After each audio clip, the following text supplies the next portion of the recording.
Hello, everyone. I'm Anju Bhadrwaj, Assistant Professor in the Department of Advanced Heart Failure at McGovern Medical School of UT Health Houston, Texas. On behalf of my early career and trainee committee of ISHLT, we welcome you to this webinar, How My CV Tells My Story. In this session, our distinguished speakers from various disciplines will share valuable insights from the leadership journeys and provide guidance on how we as early career professionals can excel in our careers. I will let my co-chairs introduce themselves. Bailey. Hello, everyone. My name is Bailey Colvin. I am a pharmacist in advanced heart failure and pulmonary hypertension at the West Virginia University Medicine in West Virginia. I would like to make a side announcement for everybody on the webinar to let you know that Journal Watch is soliciting early career studies for their May edition. They just sent out an email today, and you can also find more information at ishlt.org, but excited for the rest of the webinar and our speakers. Hello, everyone. I'm Lorenzo Zaffiri. I'm an assistant professor in the Department of Pulmonary Medicine at Emory University. I currently serve as the medical director also of the lung transplant program, and very excited for this webinar. Thanks, Lorenzo. Without further ado, I'm honored to introduce our first speaker, someone I deeply admire, Dr. Kiran Khush. Dr. Khush is a professor of medicine, director of heart transplant research, and a transplant cardiologist at Stanford University.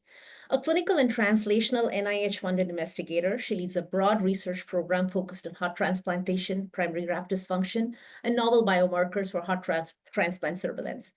In addition to her research, Dr. Khush serves as a program director for the Advanced Heart Failure and Transplant Cardiology Fellowship at Stanford and is the program chair for the 2025 annual meeting of the ISHLT.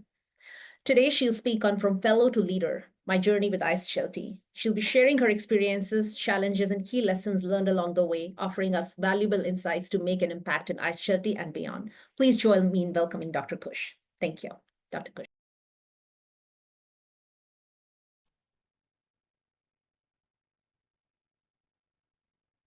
Oh, thank you very much, Anju. I think the host needs to undo my video because I am unable to turn it back on. Olivia, I don't know if you can share my video. Otherwise, I will share my slide. Okay, perfect.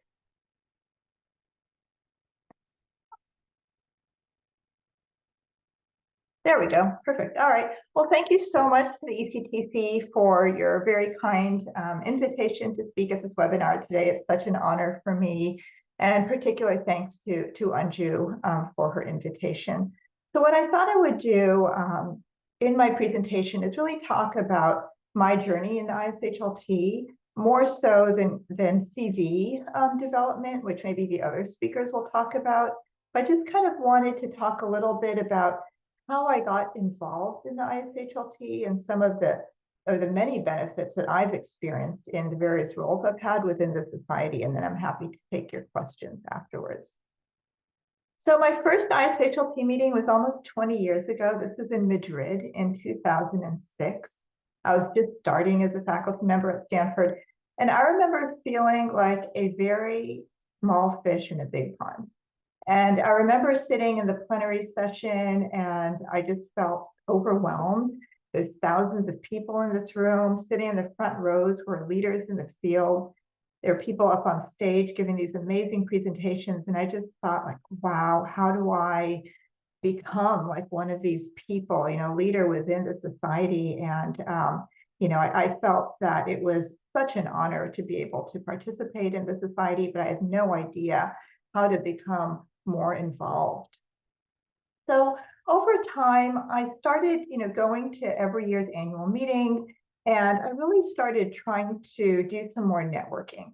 And I think that the ISHLT is really a very good sized society for networking, because I remember going to ACC and AHA, these huge meetings where I just felt kind of overwhelmed by the number of people there. And I felt like heart failure transplant was such a small part of these meetings. But going to the ISHLT, I felt like I had found my home as a very manageable size.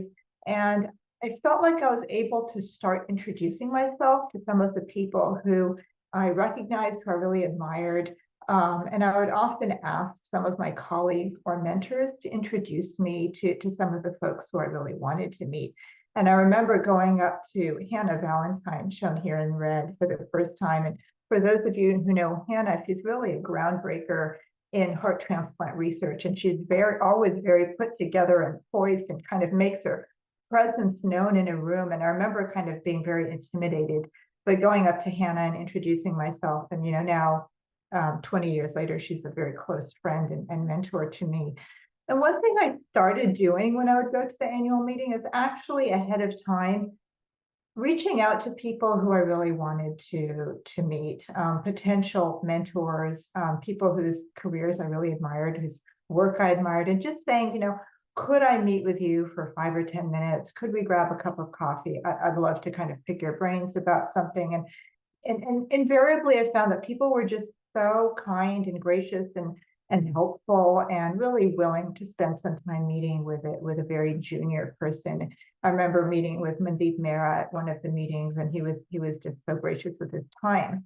I'd also encourage you to join the ECTC networking events. There's a networking event at every ISHLT meeting, including the upcoming meeting, where you really have dedicated time in kind of small group settings to meet with ISHLT leaders and potential mentors. And I think these kind of events can be really helpful. So I started kind of going to the meetings, making an effort to meet with people. And it definitely involved kind of going out of my comfort zone, because I'm naturally an introvert, and really kind of going up to someone and introducing myself took a lot of effort on my part, but I always felt so rewarded by the interactions that I had. So my first kind of foray into the society was reviewing abstracts for the annual meeting. And as many of you may know, there's an email that comes out around the summer every year saying, would you like to volunteer to review abstracts? And I started doing this partly just to kind of get a sense of, what are the annual meeting abstracts like? How do I submit a successful abstract? What are the scoring criteria? And over time, I learned that if you want to be involved in the program planning committee, you have to review abstracts. And so I thought, well, this is, relatively easy. I get a finite number, 40, 50 abstracts to review. It's not too much. This is something I can do. And hopefully I can do it well. And so that was one of my first experiences in the society.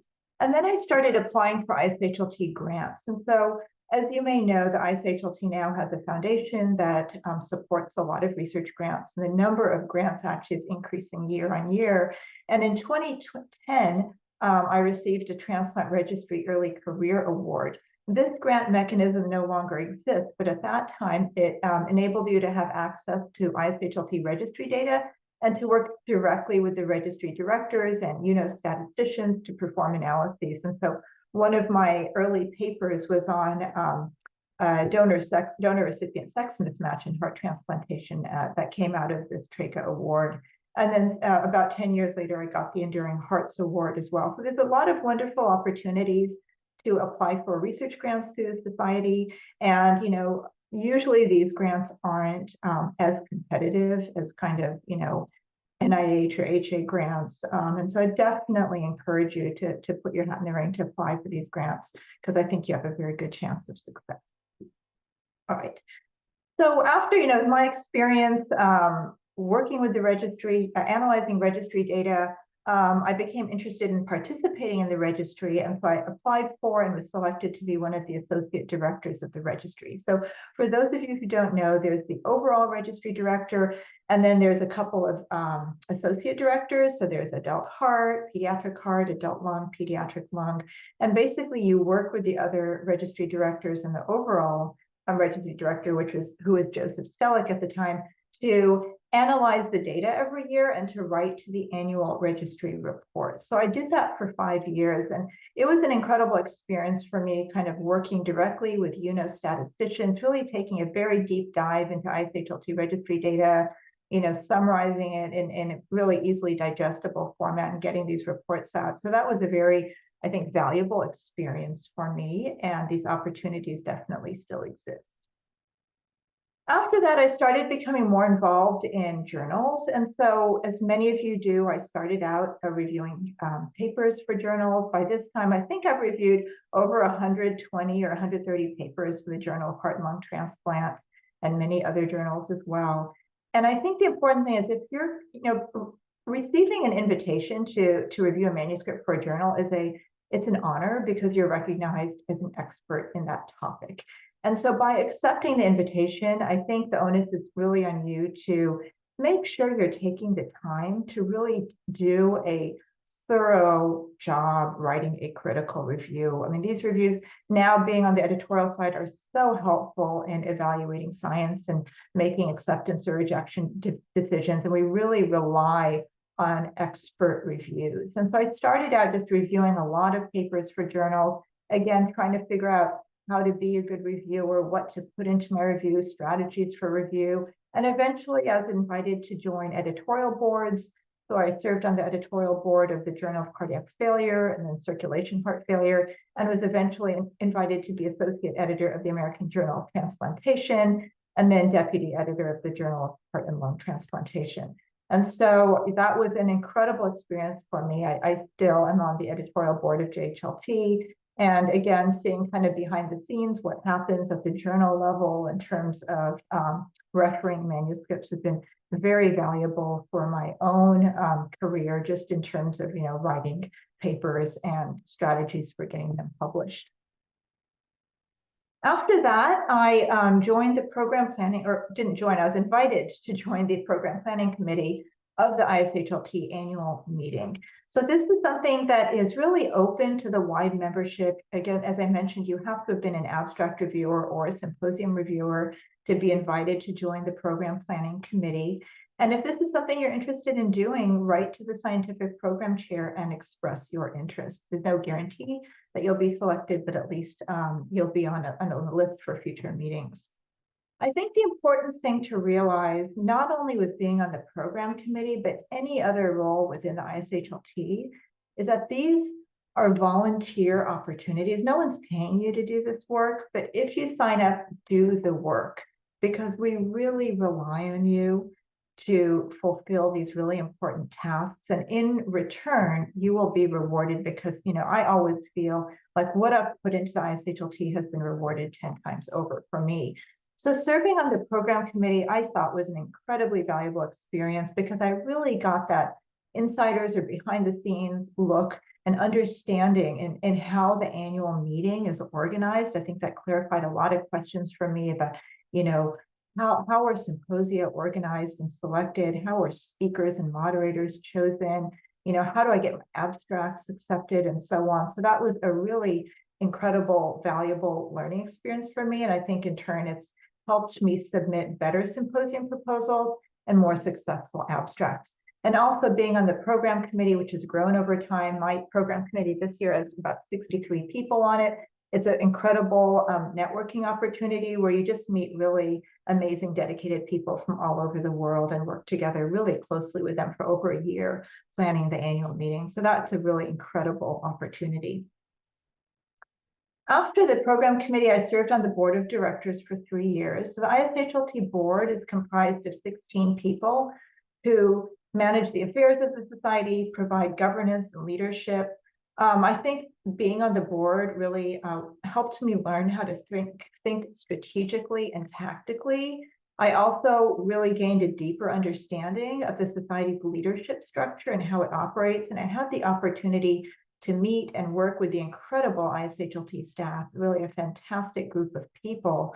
And then when you're on the board, you serve as a liaison to different ISHLT subcommittees. And so I participated in the research oversight committee, the governance committee. So really being on the board helped me think strategically and also really understand how the society works and really kind of, have a voice in the decisions made by the society. So I definitely encourage those of you, who've been working with the ISHLT for a while in different leadership positions to aspire to be on the board. You have to apply. Often you have to apply several times. I applied 3 times before I was accepted onto the board. And it's because those 16 members have to represent many different fields: cardiology, pulmonary, cardiac surgery, US versus non-US, male versus female. So there's a lot of things to balance on the board composition. So if you're not accepted right away, it's not necessarily because of you. It may be that they're trying to fill a specific need. So most people apply for several years before they are accepted to the board.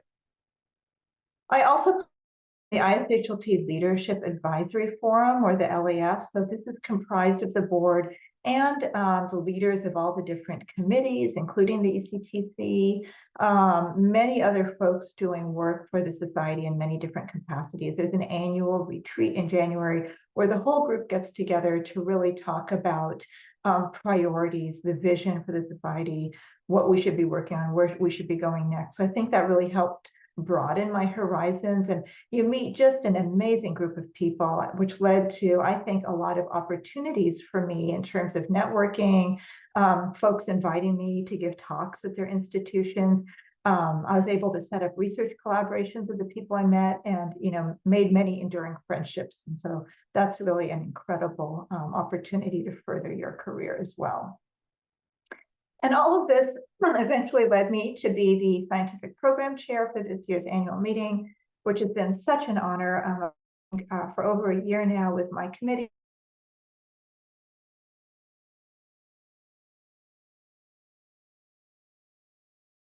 Well, lineup of speakers and symposia and abstract sessions. So I'm very excited about that. So I have to say that, being a member of the ISHLT and participating in many different ways has just been an incredible experience for me. Again, as I said previously, I've gotten out so much more than I could ever put in. And I hope that all of you will become increasingly involved in the society, because there's so many ways to be involved, and you learn so much in all these different roles, as I hope I've been able to kind of give you a little glimpse of. So I think I wanted to end with a few lessons that I've learned along the way. So one really important thing that I learned early on in my career is the importance of getting to know colleagues outside of your institution, because when you are being promoted, often you have to get letters of recommendation from folks who you've never worked with. And that can be hard if you only know the people who are at your own center. And then expanding your field really leads to opportunities to speak at other centers, to travel, to meet people. You establish research collaborations and apply for grants. It really just opens up the world of possibilities and helps to advance your career in so many ways. The importance of mentors and sponsors can't be overemphasized. I mentioned Hannah Valentine, who's now has been an incredible mentor to me and is also a very good friend of mine. And Hannah was not only a mentor, but she was a sponsor to me. So she really always looked for opportunities for me, nominated me for positions, introduced me to key people in the field. And so that's really what your mentors and sponsors should be doing for you. And finally, build a mentorship team. So there's no such thing as one perfect mentor. Over the years, I've had so many different mentors from so many different institutions, because I'd go to different people with different questions, different needs, whether it's clinical or research or career advice. And so really build a team of people around you who are there to support you. Keep a live copy of your CV. Since we're talking about CVs today, one thing I've done over the years is I keep a copy of my CV on Box or Dropbox. And every time I give a talk, often on the flight back, I'll quickly go in and add that to my CV, just so that it's always updated. So when someone asks for your CV, you have it ready to send off. Volunteer and treat it like a real job. So there's some people who really want to be involved in the society, but when it actually comes down to being asked to do the work, they seem to disappear. And believe me, we remember those people who really put in the time and effort, even though they're not being compensated. And we also remember those who don't. And so if you take your volunteer work seriously and do a good job, you will be asked to come back and to do more over time. But it's also okay to say no. And you should, but do so graciously. And so, if there's a little thing that you're asked to do, even if you don't particularly want to do it, but it doesn't take too much time and effort, well, maybe consider doing it. It may generate some goodwill. But if it requires a substantial commitment, you're not that excited about it, or it doesn't advance your career, say no. But thank the person who asked you to do it. And you never know when they may ask you to do something else. And finally, be generous with your time. I've certainly benefited from so many people making time to meet with me, to give me advice, to give me opportunities and a chance. And so kind of play it forward and do that for the next person as well. Be persistent and have thick skin. I've applied for so many grants that have been rejected. Over years, I've learned that it's not about me. It may not be about my grant. Maybe it's just the wrong topic at the wrong time or the wrong reviewers, but be persistent, because if the more times you throw that dart, the higher likelihood that you'll hit the target. Advocate for yourself. So I think this is something that maybe in general comes a little bit more easily for men than for women. It may be a cultural thing too. I'm Asian, I'm from India, I grew up in the Philippines. And to me, kind of raising my hand and being the loud voice in the room was not something that came easily to me. But I had to really kind of learn to put myself out there, to raise my hand, to speak up, to ask questions, to go up and introduce myself to people. That wasn't easy for me to do, but I always felt like it was so important. And I was glad I did it when I put myself out there. So really learn to be an advocate for yourself, because often no one else will be. And then also take care of yourself. Life is busy. Physical, mental, emotional health is so important, and you're not going to be a successful physician or researcher or academic if you don't start with the basics. And that is really paying attention to yourself and what you need. And finally, one last piece of advice: you are replaceable at work, but not at home. And I think today is a classic example of that. This evening, I have 3 things happening at the same time: a faculty meeting, a faculty senate meeting, and my son's final high school soccer game, and pictures of the players' families and coaches. And I hope you'll all agree that I made the right choice in deciding to go to my son's soccer game. So I think that's what I'd like to leave you with. Thank you so much for the opportunity to speak today to this group. Again, such an honor to be here. Hopefully I've given you a few little kind of pearls of advice. And one last thing, please come to the annual meeting in Boston at the end of April and introduce yourself to me. I'd love to meet all of you. So thank you again. Thank you, Dr. Khush. That was great. We're gonna move on to the next speaker. It's my absolute pleasure to introduce Dr. Alberto Benazzo, MD and PhD.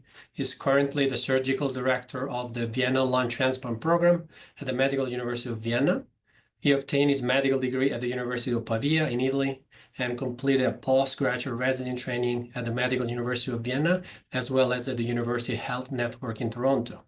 He obtained also a Doctor of Immunology at the Medical University of Vienna, and is currently served as on the ISHLT grants and award committees. His presentation today his talk today is titled "Developing a Career in Transplantation for Early Career Physicians and Surgeons." We thought Alberto was going to give us a great overview of both training in Europe and in North America, and gave a lot of very good suggestions given his impressive CV with clinical achievement and grants research achievements. Alberto, please take the lead. Thank you very much for the invitation to speak to the webinar. I hope I will be at the level required from the ISHLT. So I will start to tell you about my journey in transplantation. As Lorenzo was saying, I started my journey as in the med school in Italy, in the University of Pavia, and during my med school, I completed 1 year of med school in Germany. This, I think, was the very first big step outside Italy, and helped me a lot to look around and see how med schools and medicine can be done outside Italy. Back then, already the end of the med school, I was quite convinced to become a thoracic surgeon, and in particular, I wanted to be a transplant surgeon. So I visited back then different transplant centers, among them Strasbourg, Berlin, and Vienna as well. And I had then the opportunity at the end of the med school to perform my final thesis in the lab of Professor Meloni on the role of microRNA in clad. After med school, I decided to leave Pavia, and I moved to Vienna, where I found the next round of great mentors.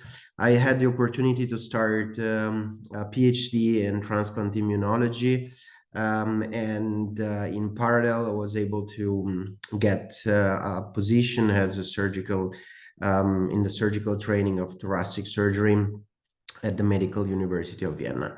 After a few years of both PhD and surgical training, Professor Klepetko gave me the opportunity to found the Lung Transplant Research Lab, which was founded at the beginning of 2021 in Vienna and is still running and is expanding.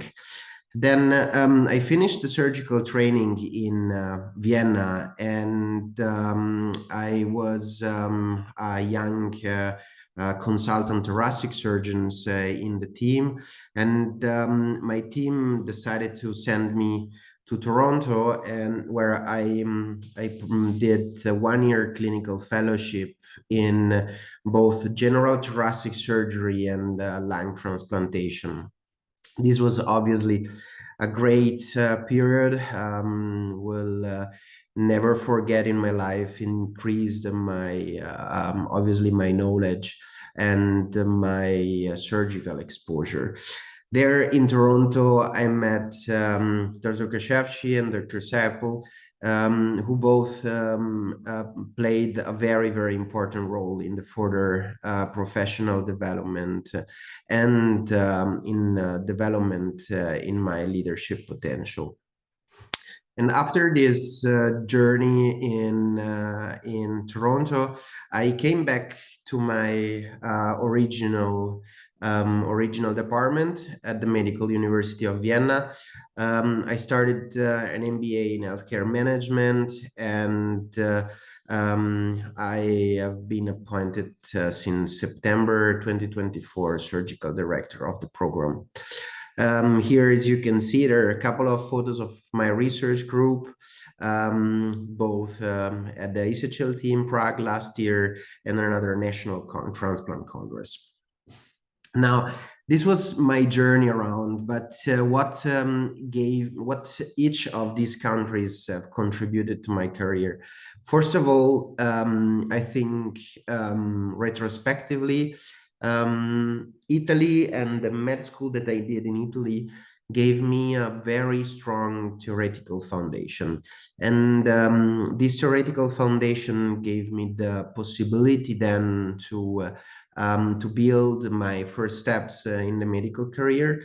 And in parallel, the solid scientific background that I was able to build up in the lab of Professor Meloni gave me the possibility to found my personal lab, to establish my first research directions, and to write my first grants and to acquire my first fundings.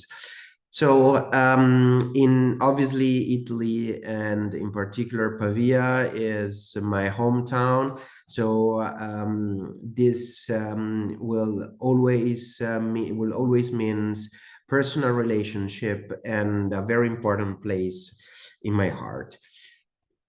The second step in my career was in Vienna, as you have heard. Here, the career became a little bit more serious. The PhD immunology took 5 years and was a very difficult but also rewarding achievement after 5 years of PhD.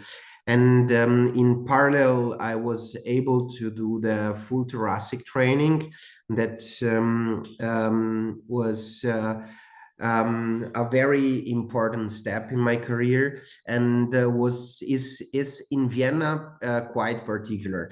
I chose Vienna back then because among all the centers that I visited around Europe and in Italy, Vienna had the most comprehensive thoracic surgery spectrum, and lung transplantation obviously plays a very important role in the team.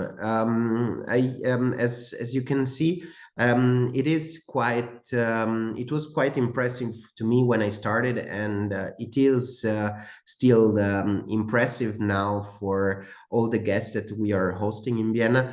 The residents learn as first operation to do a lung retrieval. And already in my training, I had the possibility to perform over 150 lung organ retrieval myself. And so this obviously already built me in the lung transplantation field. And as a third point, I think Austria gave me the possibility of really performing clinical research, first as a training position, and then as a PI. I had the opportunities in Vienna to start my first clinical project and keep or put in actions my clinical translational idea. In Austria, I would say that it is the big advantage to do thoracic surgery in Vienna for me was, as already noted, was the full thoracic surgery spectrum.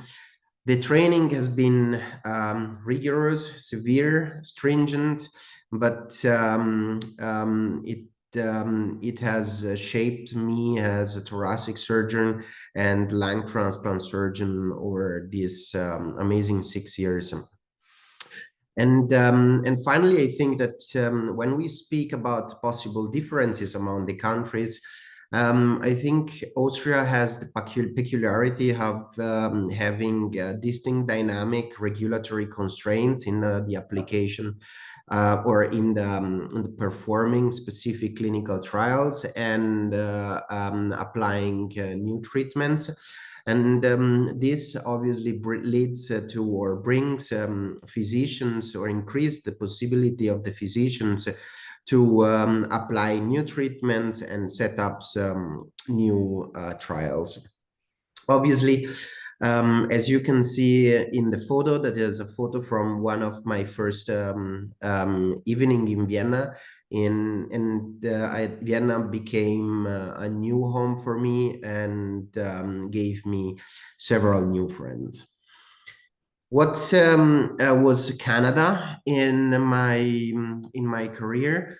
Obviously, coming from Vienna, the decision then to go away was on one side a little bit of a need to take fresh air again and look at thoracic surgery and lung transplant from another point of view, but also a need to do the next step. So I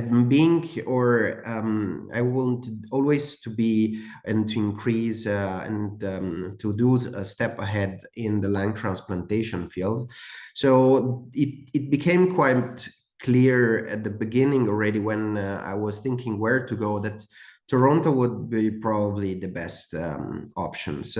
I have been accepted as a fellow, and Canada gave me absolutely one of the most important thing at the beginning of a career of staff surgeons, that is a high volume exposure. I had the opportunity of performing many different procedures with fantastic surgeons and great leaders. And I had the opportunity to really increase the routine in the surgical skills. But on the other side, to see how a great and a large thoracic surgery department is built, how leaders in the field are thinking, and how leaders in the field lead other teams. Another important difference to my view is that I had the access to a different healthcare system. And when you're coming from Europe and you start to work in North America, and in my case, it was Canada, there are quite striking differences. And retrospectively, this helped me a lot to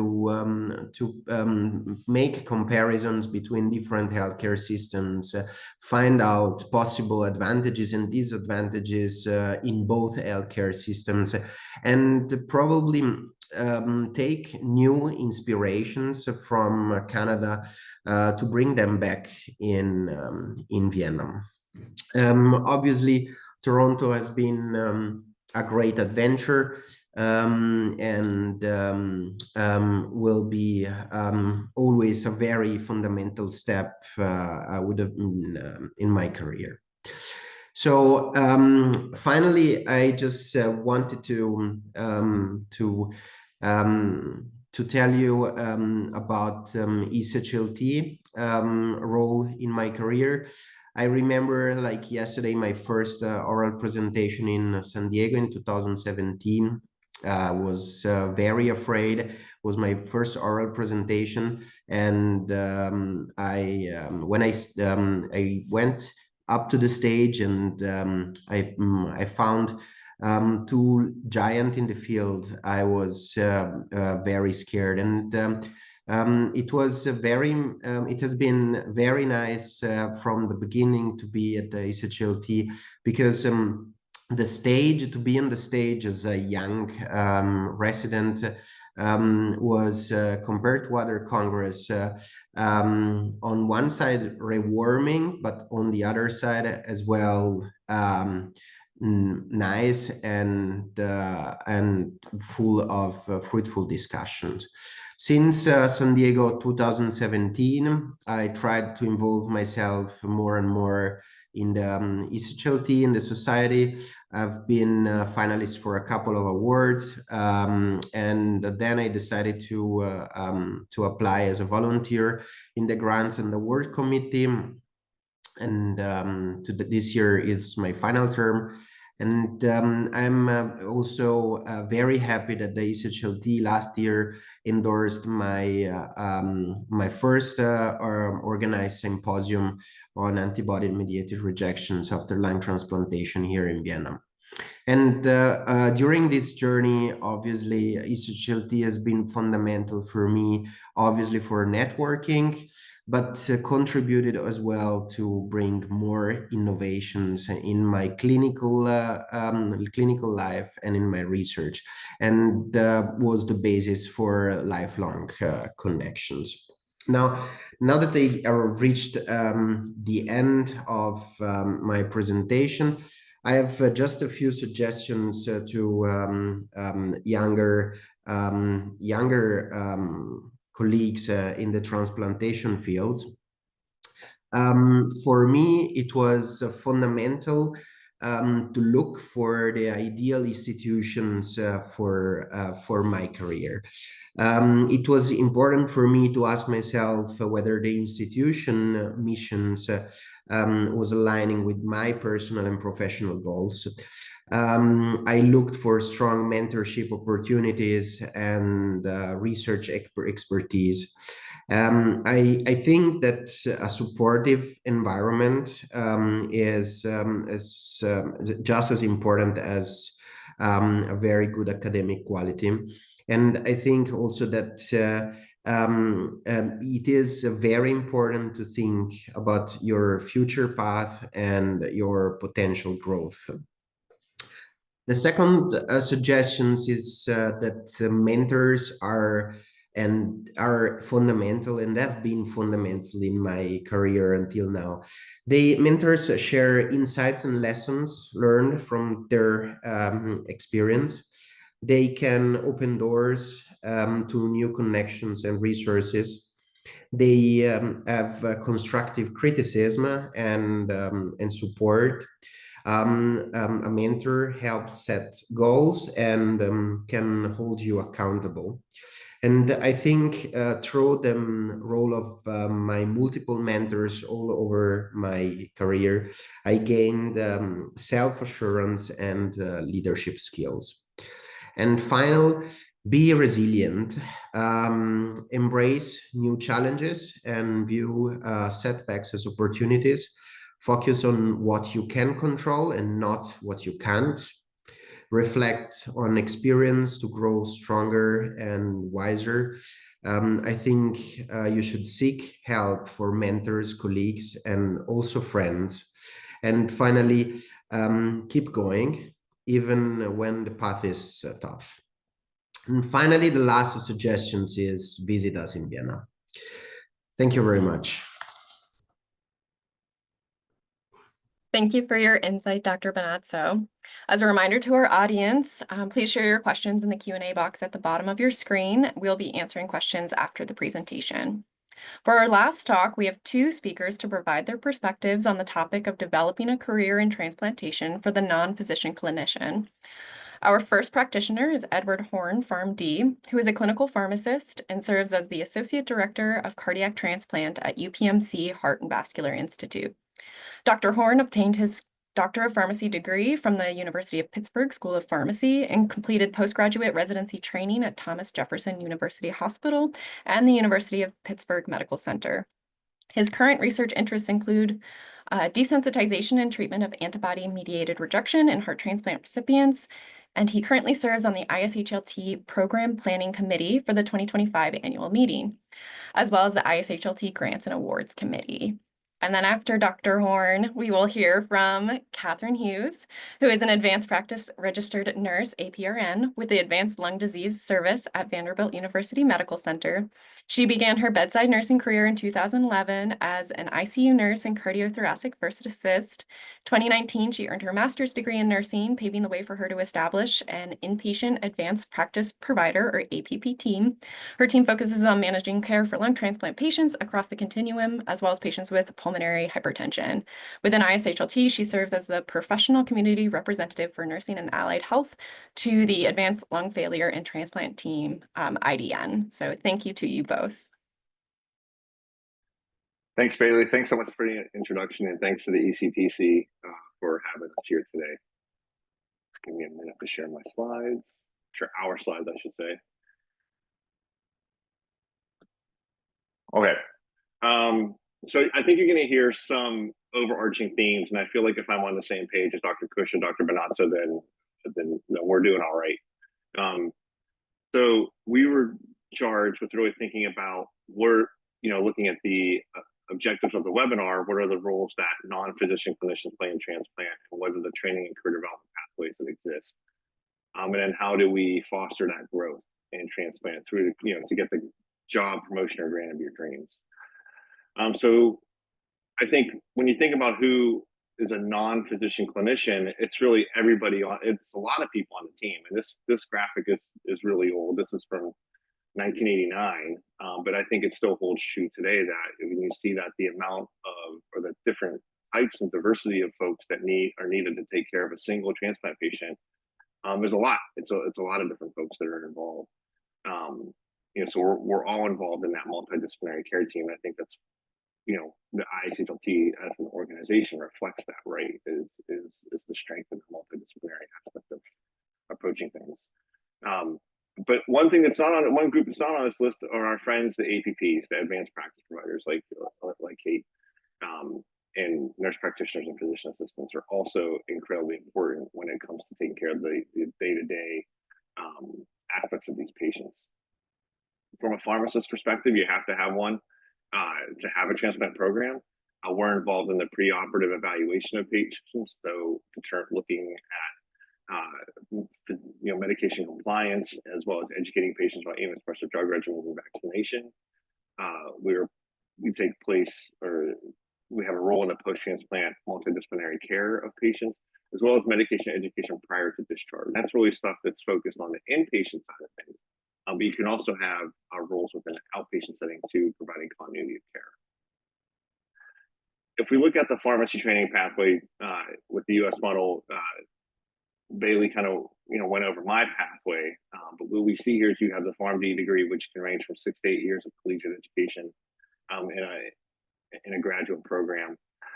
You can have either 1 or 2 years of formal residency training, with the first year being a more well-rounded kind of, akin to like a general medicine residency or general surgery residency, where you're doing a bunch of different specialties, and then your PGY2 second year residency is more specialized training in a particular area of focus, such as cardiology, transplant, infectious disease, which folks will be interact with on a daily basis. Just a point of reference, there's roughly 50 programs each for cardiology and transplant in the United States.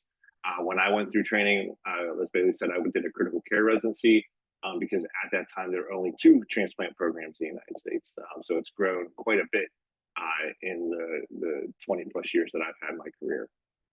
And now we have board certification. So this is an optional certification for pharmacists. It's offered in a variety of specialties, and you can see it noted as board certified TXP for transplant pharmacists, or CCP, for cardiology, etc. And these are specially board that show that pharmacists have met a certain standard as far as training and education, and that they're able to provide, expert care to patients in that specialty. I asked some friends that I've met through ISHLT across the globe about their training models in pharmacy in other countries. I got some great insight from folks in Australia. If any of this is wrong, please correct me. But I feel like we got a pretty good picture here that there's not really a formalized process. I feel like it's somewhat similar between Australia and some of the European countries. And there's a lot of on-the-job training that's conducted through experienced clinicians. So if you're a new pharmacist coming in these areas, you're likely to receive a lot of on-the-job training by your multidisciplinary team, by the physicians and other pharmacists that are there. But this does seem to be changing. The Advanced Pharmacy Australia, or ADPHA, now has structured postgraduate training programs, and completion of these programs allows for pharmacists to apply for certification for the ANZCAP, which is their College of Advanced Pharmacy, which I think would be somewhat akin to like our board certification here in the United States. But these training programs are not required to become transplant pharmacists. So developing a career, I alluded to this. We have a variety of different positions, and you have to think about which one's right for you. I started out as an inpatient pharmacist. Now I'm doing both inpatient and outpatient as I've grown in my knowledge and comfort and all that within the field of transplant. But you have to pick the right position that's geared for your personality. And I think that developing a career in this field really comes down to developing that network, both at your institution and at organizations. And Dr. Khush really talked a lot about her experiences within ISHLT. I would certainly second that. There's a lot of great opportunities that are here, from programming opportunities, scientific opportunities, networking opportunities, to just really get in. It's a highly volunteer run organization. A lot of people are involved. That's a great way to build that network. And I had some advice at my first position, which when I worked at the Johns Hopkins Hospital in Baltimore, Maryland. But my boss that was there told me, you need to publish what you do, because things that you do, really, other people want to know about. And it's really, when you think about these everyday practices that we have, they might not be super innovative to you, but maybe someone else hasn't seen that type of thing happen at their hospital. So, get that word out there, and that might, that certainly helps build that CV or build that, that publication and research base. Helping identify, also it's like we identify solutions and not problems. So if you find a problem, figure out a solution to it, and then publish what you did. We already talked about getting involved, and I have to say yes within reason. I think that kind of goes along again with Dr. Khush and what she said with, that saying no is okay, but doing it with grace. But you want to try and take advantage of the opportunities that are ahead of you. And that mentorship is key. I don't want to harp too much on it because we've already talked a lot about mentorship, but having someone help steer you through your career and having a group steer you through your career is going to be so key in making sure that you make the most of it.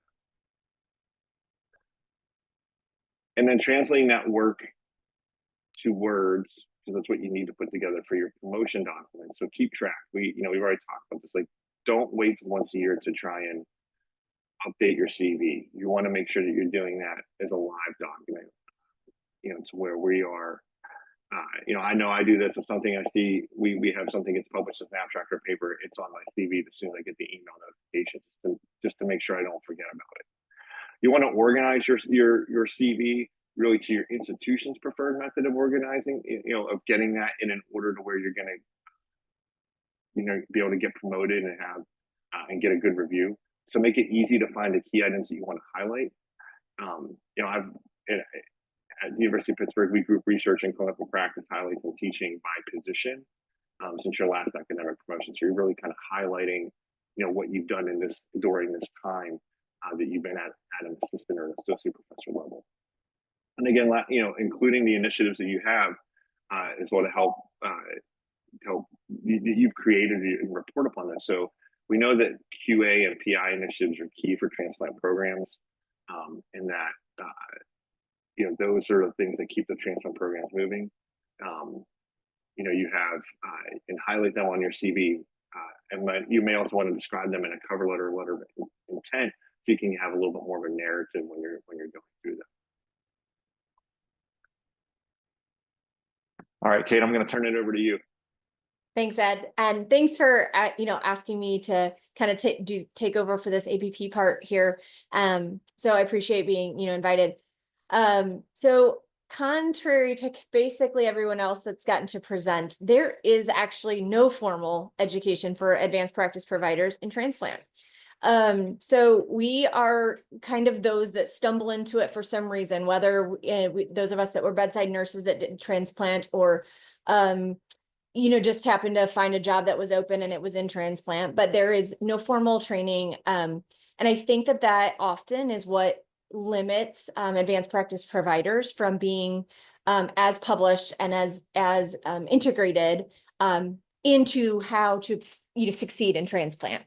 So I had the unique opportunity to be a part of Vanderbilt's program 5 years ago when we decided that there was an inpatient advanced practice provider team needed to care for our ever-growing lung transplant team. So I'm going to kind of reference what my personal growth into transplant has been as how to do it. So just a basic review of advanced practice, mostly going to be, your advanced practice registered nurses. There's various forms and specialties within that. So I've listed here the ones that you're going to see in probably the transplant realm, which are your adult gerontology, acute or primary care nurse practitioners, your family nurse practitioners, your primary care nurse practitioners, and then you will start to see the psych mental health nurse practitioners in the realm of transplant. As we all know, mental health is a huge part of what we do. So I do think that there are some programs starting to integrate the mental health into their programs from an NP standpoint. Programs here vary. They are master's or doctorate degrees, and they vary as far as being full-time or part-time options. But this is kind of how your basic nurse practitioner will get to this level. For PAs, they're also master's or doctorate prepared. Most of them are going to be full-time and take about 2 to 3 years in length to complete. They also do not have any kind of specialty transplant education option or certification available to them. So all of this is going to be a postgraduate kind of education process. There are limited number of fellowships, which I'm going to go on my next slide. I'll talk a little bit more about, but again, no formal board of certification. You can go to the next slide, Ed. So in the US, this is a list of the 5 current postgraduate transplant fellowships available. And as you can see, most of those are going to be abdominally focused, and many of them are also focused on outpatient care of the transplant patient. The last one here being at Vanderbilt, this is, we do still currently have a fellowship. It is outpatient based, and I am in the current process of asking to develop one for inpatient. So hopefully we can add a 6th on here to accomplish, what is some advanced training for advanced practice providers. But again, there's 5 of these available in the US right now. Go to the next slide. So I looked into the non-US based advanced practice models. So as Ed kind of said, correct me if I'm wrong, please correct me if I'm wrong, if there's anybody that knows differently, but in general, advanced practice is not as widely distributed in the other non-US based countries. The PA practice is ever growing. This was the most current list I could find of the countries that do currently have a PA or a similar version. It may not be called physician assistant, but it may be called something different, but essentially practices the same. And then advanced practice nursing is a little bit more widely available, but again, it varies country by country. And to my ability to find, there was not a whole lot of integration into the world of transplant yet, but just kind of getting them into basic care, advanced practice care. Most of all of them are getting on the job training as clinicians, using mentors and attending other focused meetings. I will say the same thing that Ed did as ISHLT, but that's much of the education that we will get, even in the non-US countries and US countries. You can go to the next slide. So here is kind of my take on the same thing. There are so many options as to how to get involved in transplant as an APP. You can work inpatient, outpatient, you can do both. You can be at nights, days, a combination of both. You can assist in surgery. You can do, you have CRNAs that, and MCS specialists that are in surgery and intra-op. You have research opportunities. There's specialty clinics for rejection at certain entities that have that are APP ran. So there's a lot of ways that people can get involved. And I think that it's only going to be growing as lung transplant and transplant in general grows. So I think, we'll see these popping up more and more. Even just in the team that I'm with, we grew from a 6-person APP team. We're now at 12, growing to 15 in the next year. And that's just our inpatient side. So it's incredible the amount of growth that there is available. You just have to be willing to kind of work for it. So as far as the career, then a network of people, I can't state what my colleagues here have stated anymore. Finding a network, finding a mentor, asking for assistance. Likely you are not the first one that is trying to accomplish whatever it is that you're working on. So, as Ed alluded to, publishing what we do, it is helpful because then the next center can look at that and go, oh my gosh, this is exactly what we wanted to do. So just keeping track of it. Speak up early at your institution. If you notice that there is a need, there's likely somebody that can help figure out how to meet that. I know when I was getting involved, I thought there's no way I should be involved with ISHLT. I don't even know what I'm doing in lung transplant, let alone should I be a part of an international society. I'm too young in my career. I'm too naive to have anything to say. So I kind of held off joining. I held off asking to be a part of committees. And then finally I got pushed, and I was glad I did. And so now I've learned that that's exactly when we should be pushing people to get involved, is when you maybe don't know as much, but you can get in there and you can start meeting people, networking, asking the right questions, and then you start identifying who can help you as you grow. So I think I can't stress enough that when you think it's too early, it's just the right time to be getting involved and asking how to do more.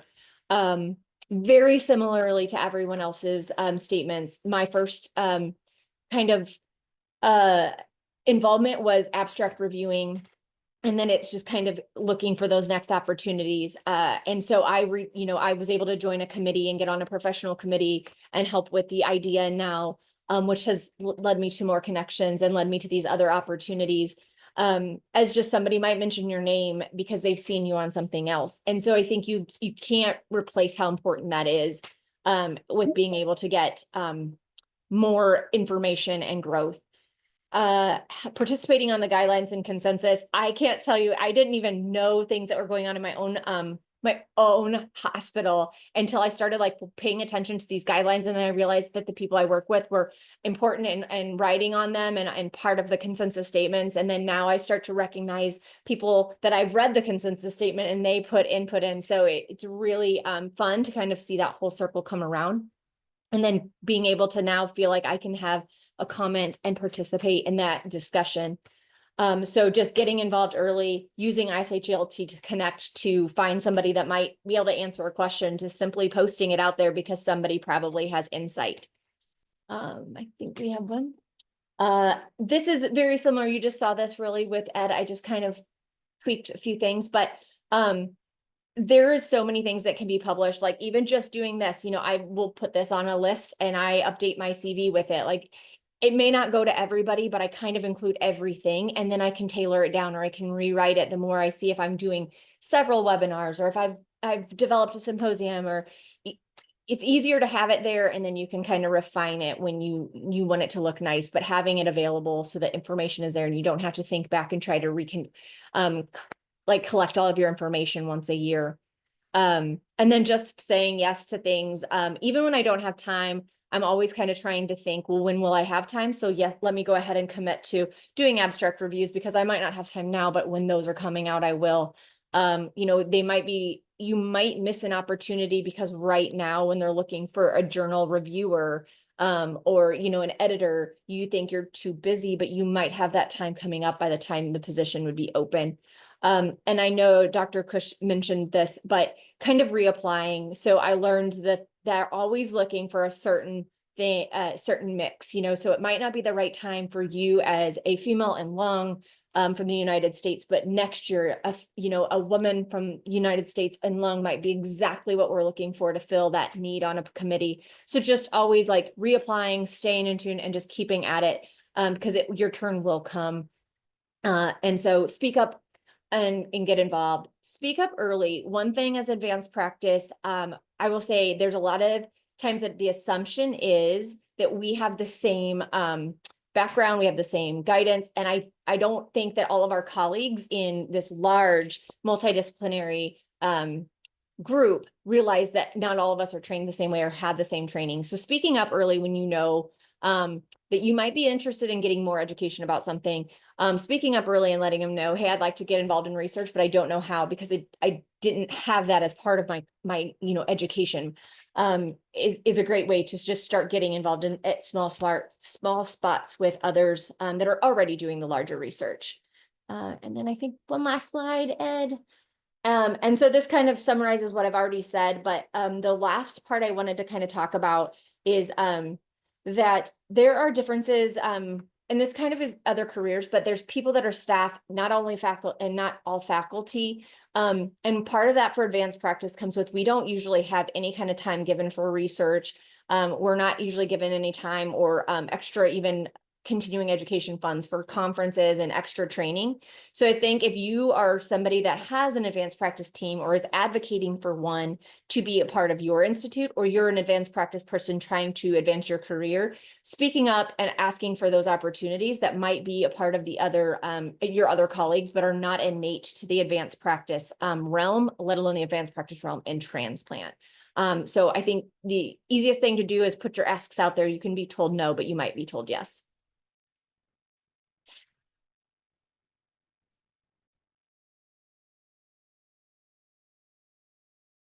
Thank you to all of our speakers today. Those are excellent presentations. I don't see any questions in the chat right now, but please, if anybody has them, leave them in the chat. I know we're a couple minutes over, but if you do have anything, we're happy to discuss them, or you can email them to us otherwise. I guess to get the mood going, I can ask a question here. So amongst all of you, what do you guys think are key or essential? Are there characteristics or pursuits that early career members should be doing, either within the society or along their different career paths?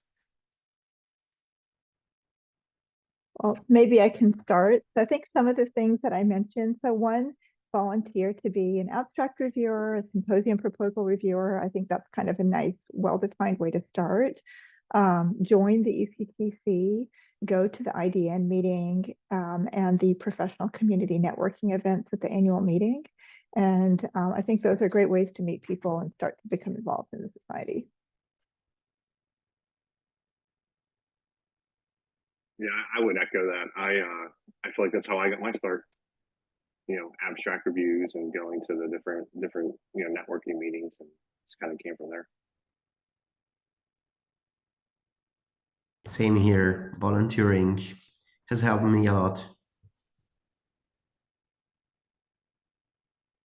Great, thank you. That seemed to be a general trend that all of you had in your presentations as well.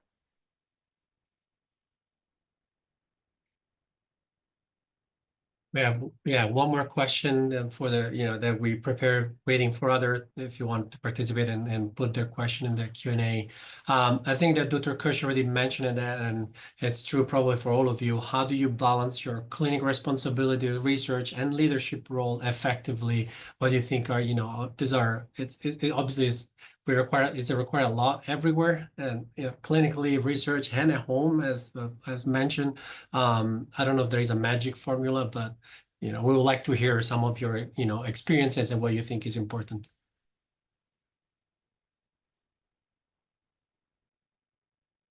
I think it's try to be efficient. If there's places where things can overlap and you can take out a few birds with one stone, is a way to try and maximize all that time. And I echo Dr. Khush's comments earlier about choices. With you having to go to your son's soccer game, that's great. Congrats on senior night. That's awesome. But I hear that as well, as I have really active kids too. So you just you got to find the right balance and the right mix for you. And don't forget about the folks that really, really depend upon you. Yeah, I definitely agree. I think, you have to be incredibly organized. We have a family Google calendar just with where everyone is at every time. And I think one thing I've come to really recognize is that there's some days where I'm a really good doctor. There's some days where I'm a good researcher, and there's some days when I'm a good mom, and they're usually not all on the same day, And so there's only so much you can do in a particular day. So what's important that day? And is there anyone else around who can pick up some of the slack? Having a supportive network around you, whether it's your colleagues, whether it's your partner or your spouse. My husband and I are both academic physicians with a lot of travel. So it's coordinating schedules, and sometimes I'm the one at home and he's traveling, or vice versa. And so, being organized, relying on the people around you, and recognizing you can't do everything well every day. My first thought as answer to your question was forget to sleep. It's not important, but I don't think is the right forum here. So I would say more, I think that, as Ed said, to be organized and to be efficient is helped me a lot, and this is probably what I'm focusing every day to try to organize things, and not only to organize things with private life, but organize things within the group and within the team, so that everyone has his spot, everyone has his tasks, and one task goes into the other, and there is not so much loss of resources and so on. And the second thing is, I think, at least for my case, research and clinical life are one in the other and flowing in the other in both directions. So I don't know if I'm one day a good researcher and the other day a good clinician. I think I try to be good of both at the same time, because somehow is what I'm doing as a clinician is, as I have always in back of my mind, the research that I'm doing, and when I'm doing research, I've always in back of my mind the clinics that I'm looking at my patients. So yes, I think these are probably the main points from my side. Thank you. Yeah, I'm sure as a surgeon it's hard to sleep. But I appreciate everyone. They were a fantastic presentation. Yes, thank you all for joining our webinar today, to our audience and to our speakers for their informative talks. I'm glad we had kind of a diverse background in terms of professionals here for everybody to hear from you.